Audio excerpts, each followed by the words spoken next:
Hey guys, welcome back to Freedom 350. I'm kind of restarting this channel again. We're moving from a podcast type of channel to just a political, cultural, and recent event type of personal commentary channel. In this first video of the channel restart, I wanted to go over my thoughts on a couple of events happening currently. And those events being the shooting of Daunte Wright in Minneapolis, the second lieutenant that was pulled over in Virginia, the Knoxville school shooting that just happened, and my thoughts on the George Floyd / Derek Chauvin trial that's happening right now. First one I'm going to go over is the Knoxville school shooting. Now, initially when this came out, they said that there was a school shooter, people were shot, including the officer, and they didn't know how many died or what have you, right? Now, traditional school shooting is a kid or kids going to a school to cause harm, to shoot their fellow classmates or to kill them, right? This one doesn't really seem like that was the case. That area of Knoxville, I've been told by people that live in that area, is a very high crime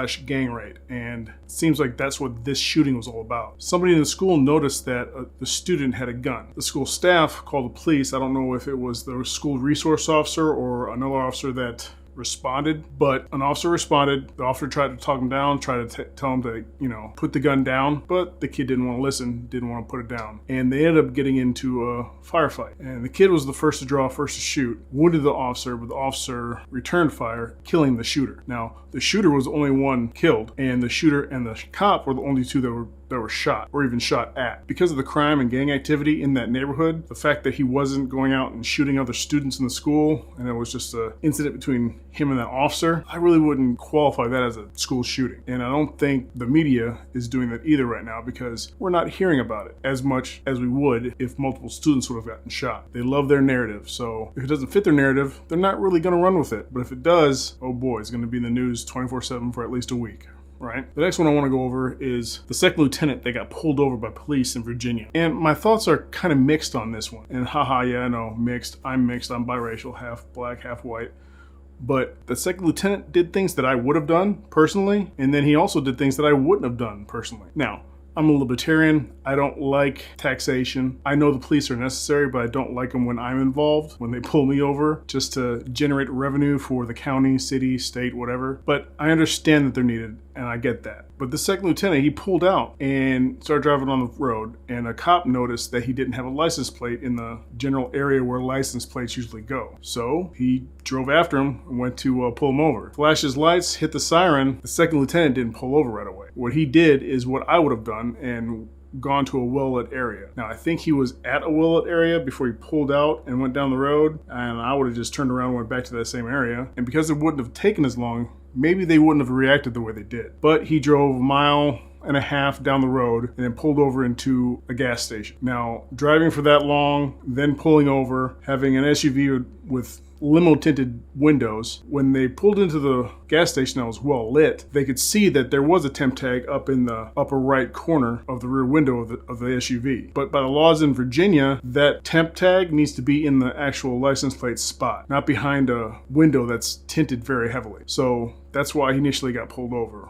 Right. Well, he gets pulled over and he does another thing that I would have done. He mounts his phone up, hits record just for some insurance, right? I would have done that. But anyways, the cops already think he drove too long to get to this well-lit area. They can't see inside the car because of the limo tint. And when they ask him to get out of the vehicle, he doesn't get out of the vehicle. In today's climate with the whole police brutality or overactions by police, I can see his point. A lot of people are on edge, and it's not good if the police are on edge. Well, he puts his hands out of the vehicle, both hands, and they tell him to get out of the vehicle, and he just keeps asking, what is this about? What is this about? Now, they draw their guns on him, and they're demanding that he get out of the vehicle. This is one thing I wouldn't have done. I wouldn't have just stayed in the vehicle. I would have got out. Now, he says that he was afraid to unbuckle his seatbelt and to move around because he didn't want to get shot. And I completely agree. I know where he's coming from. As everyone can see, I'm an amputee. Now, in the wintertime when I wear a winter jacket, I just don't have the sleeve hanging and flopping. I don't know. I just don't like that. So I take my sleeve and I tuck it into the pocket, and if the pocket has like a zipper, I'll zip up the zipper so that it stays in that pocket. Looks somewhat normal, right? Well, I've been pulled over a few times in the winter where when the cops come, they'll see that my sleeve is inside of my pocket, and I'll have my driver's license and insurance hanging out the driver's side window. But because they don't see both hands and they see that one sleeve inside the pocket,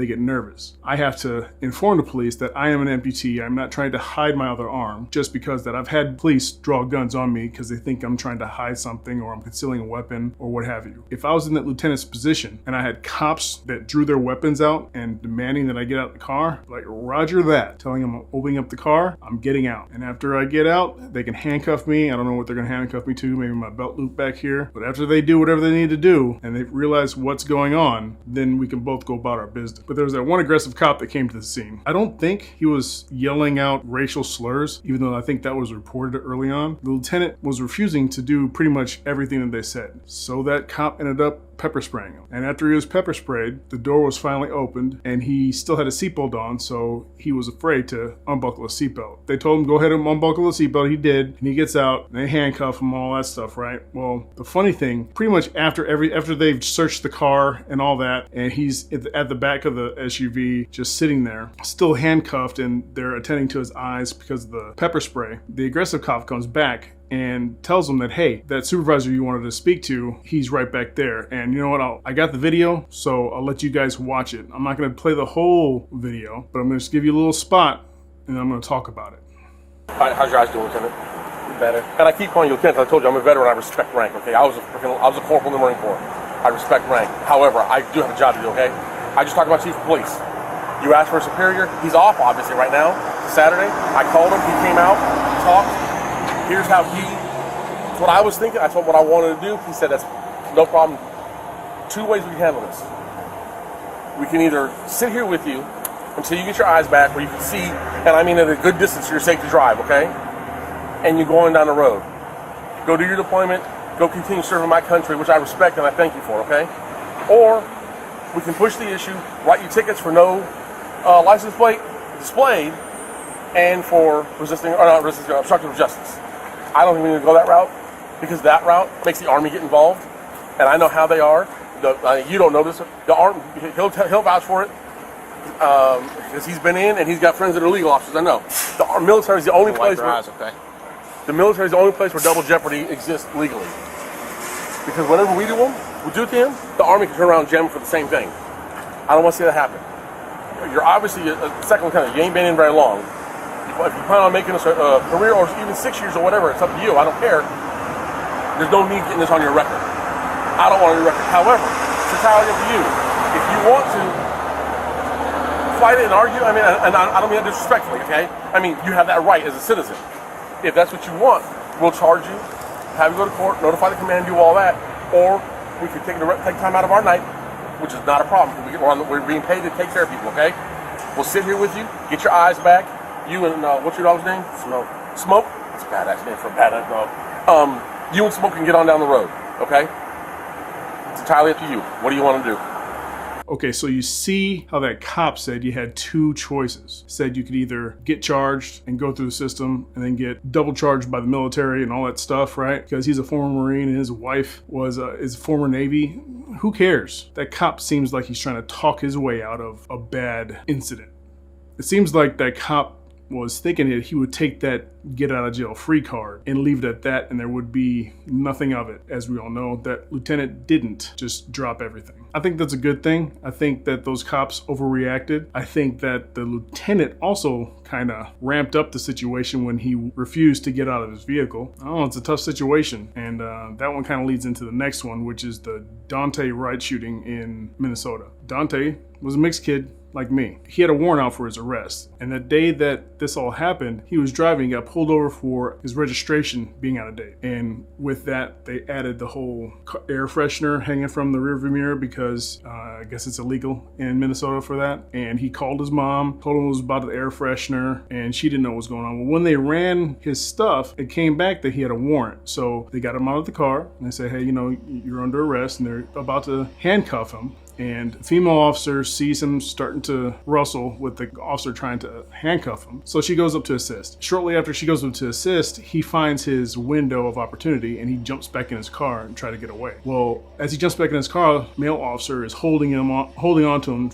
stopping him from leaving. And the female officer, whose body cam footage we've all seen, she's like, hey, stop, I'm gonna tase you. He didn't stop, kept wrestling, kept trying to get away. So she said, taser, taser, taser, and went to deploy the taser on him. Sadly, it wasn't her taser, it was her Glock. And she had shot him. Ended up being a fatal shot. She shot him, everybody backed up, was like, whoa.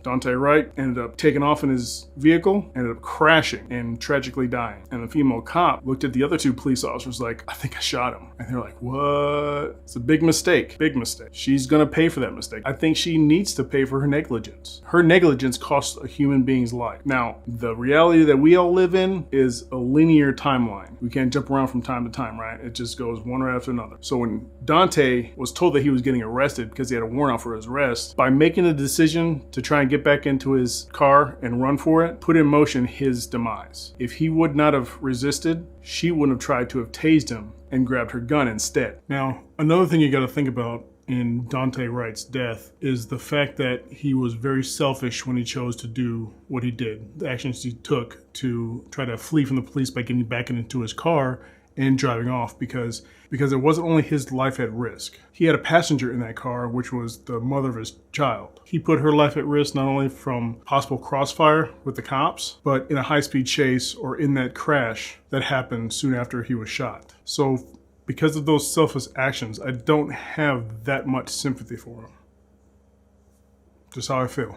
Now, again, being a libertarian, I'm not all about, hey, you need to comply, because there are a lot of cops out there that are dicks. I mean, when it comes to like the black community, the whole talk that they have with their kids, I remember my dad gave me the talk. My dad was an MP, military police in the Army, and then he was a sheriff's deputy after he got out. And he gave me the talk, and he showed me how to interact with police if I get pulled over, especially when I started turning 16 and started driving. He showed me what I should and shouldn't do, how to respond, how not to respond. And maybe I just had an advantage over other kids because my dad was a cop. He did know procedure. But like I said, with me being a libertarian, I don't necessarily think that you should comply with officers no matter what every single time. I think with police officers having the authority, that lethal force on them, and perhaps, people in the general public don't, I think it's a good idea to follow what they say because things can escalate quickly. And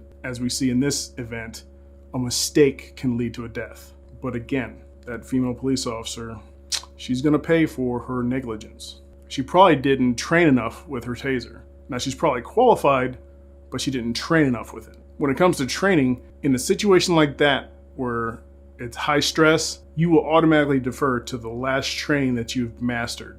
Not the last training you've taken, the last training you've mastered. Now, as a 26-year police veteran, she's gone to the range lots and lots of times. She's qualified with her sidearm lots and lots of times. The taser isn't as familiar to her as that sidearm, that pistol. So when shit went down, she deferred to the training that she knew best, and that was pulling that gun. Even though she thought she had pulled her taser.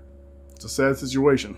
The last thing I wanted to talk about was the George Floyd incident and the Derek Chauvin trial that's happening right now. Now, I'm sorry that George Floyd lost his life, but as we've heard and seen in testimony, he liked the drugs, him and his girlfriend. I think in 2019, when he got arrested, he had pills on him and he just took them all. With that, I think that's what he did this time. And I think his freaking out and not being able to breathe was him trying to get himself to a hospital so they could take care of him, pump his stomach, get it out, or administer Narcan, whatever, right? But he had 3 times the overdose limit of fentanyl. And fentanyl is powerful. I mean, you got morphine, you got heroin, but then fentanyl is on a whole new level. Fentanyl is a synthetic opiate. My time in 160th, flight vest had a little thing we called a fentanyl lollipop. If you got shot and went down and you were hurt, if you could make it to another area but you were hurt, you just suck on that lollipop until the pain goes away, put the wrapper back and stuff it back in and get out of Dodge. Doesn't take much. But with him having a 3 times the limit of just an overdose. He was 3 times that overdose limit on fentanyl. I mean, that's what opiates do. Opiates make it so you can't breathe. I'll give you guys a personal example. Again, as you see, I'm an amputee, but I wasn't always an amputee, obviously, right? They tried to do a nerve graft surgery to kind of get functionality and mobility out of my arm again. So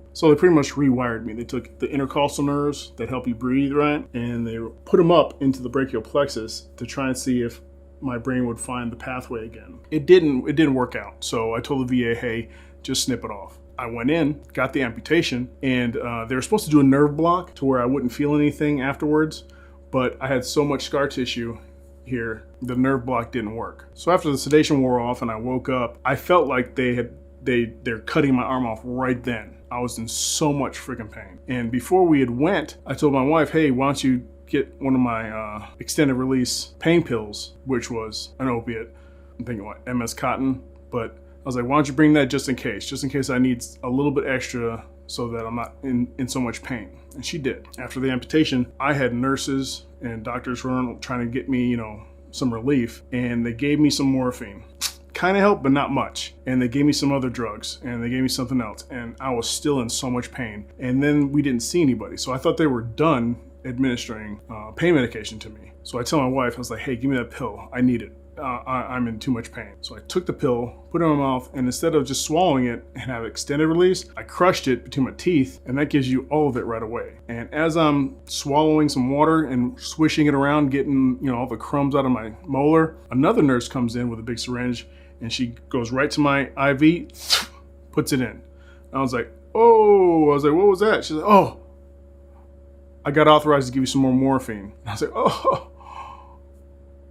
you did? Awesome. Well, I guess I'm not going to be in pain. And very soon after, I wasn't in any pain whatsoever. I was feeling good. We had gotten up early that day, so my wife kind of took a nap and I was watching TV, and I kept clearing my throat. I kept feeling like I had a loogie, a little lung nugget that I had to cough up and spit out. No matter what I did, pressing and coughing, no matter what I did, that it would never go away. And then it hit me. That was my esophagus collapsing, relaxing, because I was overdosing on an opiate.